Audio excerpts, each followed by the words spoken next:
سلام قولا من رب رحيم وامتازوا اليوم أيها المرسلون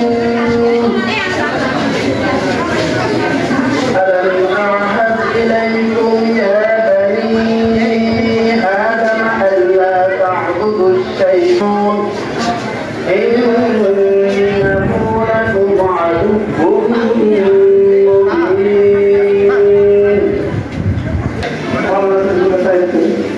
সম্মানিত উপস্থিতি,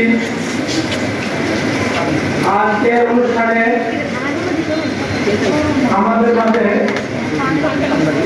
সম্মানিত প্রধান অতিথি হিসেবে উপস্থিত আছেন সালিয়া বাংলাদেশ লিমিটেডের কান্দিতা মাদ্রাসা উচ্চ বিদ্যালয়ের সম্মানিত সভাপতি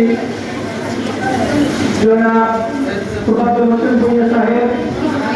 আজকের অনুষ্ঠানে বিশেষ অতিথি হিসেবে উপস্থিত আছেন মাদ্রাসা উচ্চ বিদ্যালয়ের অভিভাবক সদস্য শরীফুল সাদর উচ্চ বিদ্যালয়ের সম্মানিত সিনিয়র শিক্ষক। মাদ্রাসা উচ্চ বিদ্যালয় কর্তৃক আয়োজিত আজকের এই মা ও অভিভাবক সমাবেশে সম্মানিত প্রধান অতিথি সার্ভেয়ার বাংলাদেশ কান্ট্রি ডিরেক্টর জনাব মোহাম্মদ তোফাজ্জল হোসেন ভূঁইয়া পিন্টু ভাই, আমাদের মাঝে উপস্থিত আছেন সন্তান জনাব মাহমুদ আলম ভাই, এখানে উপস্থিত আছেন অত্র বিদ্যালয়ের অভিভাবক সদস্য জনাব মাস্টার ফিরোজ আলম, উপস্থিত এই গ্রামের কৃতি সন্তান রাজনৈতিক ব্যক্তিত্ব জনাব আব্দুল ওয়াদুদ ভাই, জনাব ইব্রাহিম হোসেন বাবুল ভাই, অত্র প্রতিষ্ঠানের সম্মানিত সকল শিক্ষক বৃন্দ এবং সম্মানিত অভিভাবক বৃন্দ।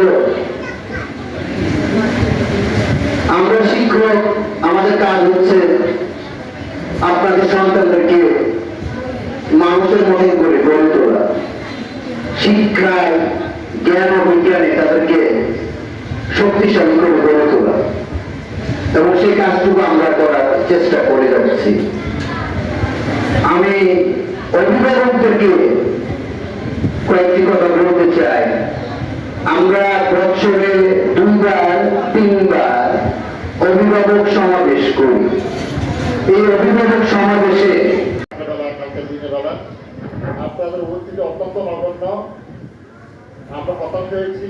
আমরা বারবারই একই কথাই বলি, আপনাদের ছেলে মেয়ের সন্তানের জন্য আমরা বিভিন্ন দিক নির্দেশনা দিই। আপনাদের পরামর্শ আমরা কাজে লাগাই, আপনাদের পরামর্শ আমরা আহ্বান করি, কিন্তু আপনারা উপস্থিত হন না। তাই আমরা কীভাবে কথা বলবো? আপনাদের ছেলে মেয়েদের দুর্বলতা কোথায় সেটা আপনাদের অবশ্যই ফাইন্ড করতে হবে। দুর্বলতা কি আমাদের মধ্যে আছে না আপনাদের মধ্যে আছে? এখন যে আপনারা না আসেন তাহলে আমরা কার কাছে কথাগুলি বলবো? এখন ওয়াটারের মধ্যে যে কথাগুলি আমরা বলতে পারি, অভিভাবক সমাবেশ আমরা বলতে পারি বলি, এগুলি তো আমাদের আসলে কোনো কাজ হয় না, পরীক্ষার রেজাল্টের পরে আমরা দেখি যে আমাদের কথাগুলি একটা ঠিক ছিল, এটা আমাদের কোনো কাজ আসতেছে না। এখন এই জন্য বারবার আপনাদেরকে আমরা বিরক্ত করি, আসার জন্য এখন আহ্বান জানাই, আপনারা আপনাদের ছেলে মেয়েদের প্রতি কোনো ধরনের দায়িত্ব নেন না। অভিভাবকবৃন্দ, আসলে যেহেতু আমাদের সময় কম, আমি 10ম শ্রেণীর শিক্ষক। প্রথমে বলবো আমাদের যে শ্রেণী শিক্ষক হিসাবে আমাদের উপস্থিতির জন্য আমরা বারবার ফোন করি। প্রথমে আমি অভিভাবকদের দৃষ্টি আকর্ষণ করবো যে নাম্বারগুলো পেয়েছি, সেই নাম্বারগুলো আসলে অন্য নাম্বার। আমি কালকেও অনেকগুলো ফোন দিয়ে এটাকে বারবার অনুরোধ করেছি আপনারা একটাবার এসে যোগাযোগ করে যাবেন। আপনারা জানেন আমাদের আগামী নভেম্বরে আবার আমাদের নির্বাচনী পরীক্ষা এবং প্রাক নির্বাচনী পরীক্ষা হয়ে গেছে। ইতিমধ্যে আমরা আমাদের সভাপতি মহোদয়ের নির্দেশনা ক্রমে আমরা রাত্রে ভিজিট করা শুরু করেছি। তো আমরা রাত্রে ভিজিট করে আমরা সুফল পেয়েছি, কিন্তু অভিভাবক এই পর্যন্ত কিন্তু আমাদেরকে বলে নাই যে আমার যে মডেল টেস্টের পরীক্ষার রেজাল্ট দিচ্ছে আমি একটা কার্ড পাঠাইছি, স্যার আসলে স্বাক্ষরটা আমার কিনা। আমরা কিন্তু ওই নাম্বারে ফোন করেছি।